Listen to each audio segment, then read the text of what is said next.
First at 4, we've learned more information this afternoon about that deadly attack at a church in the Grand Blanc over the weekend. Today, authorities released new details about the conditions of the victims who survived the attack, as well as the latest about the suspect, who we are told was responsible for the deadly shooting and fire.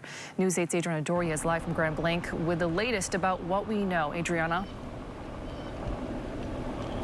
Rick, Amber, yeah, officials here are calling this an evil act of targeted violence. And throughout this entire afternoon, we've seen different community members and people in neighboring communities coming out to pay their respects. They're dropping flowers, and they just all say that they want to come and have a presence here because this has never happened in this community. Now, we did get some information from a press conference earlier this afternoon from law enforcement about this whole situation. They say that everyone that was in the church has been accounted for. So that leaves the death toll now at 5 people. That includes the shooter. So 4 victims and the shooter are dead as a result of this accident and this incident. But also, we know 8 people have been injured. The 8 people, 5 of them were treated at a nearby hospital for gunshot wounds. The other 3 treated for smoke inhalation. And 2 of those 3 that were treated for that smoke inhalation have been released from the hospital. This is what they had to say earlier.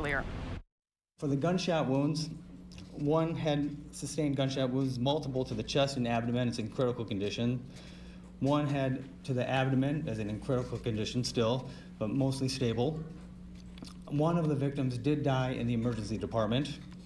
One child came in, was stabilized, and then transferred.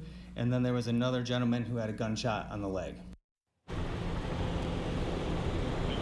This has been a very active investigation all day, and it really has been all hands on deck from local, state, and federal partners here on the ground that are consistently sifting through evidence here. So they have us back quite a far distance. Now, what we also know is the suspect is 40-year-old Tom Sanford. He's an ex-Marine who enlisted in 2004. Police say today that he had previous arrests for burglary and operating while intoxicated. Law enforcement did kill Sanford during this attack. Now, we know hundreds of people were inside of that church when that gunman drove a truck into the building, opened fire, and set the church on fire. Now, that church is a total loss. Now, we also heard from Governor Gretchen Whitmer today, who shared a message of strength and unity. She says this is not acceptable in Michigan, but she did say Michigan will get through this and that gun violence has no place being in the state. Now, she also said in that press conference that she has spoken to President Donald Trump.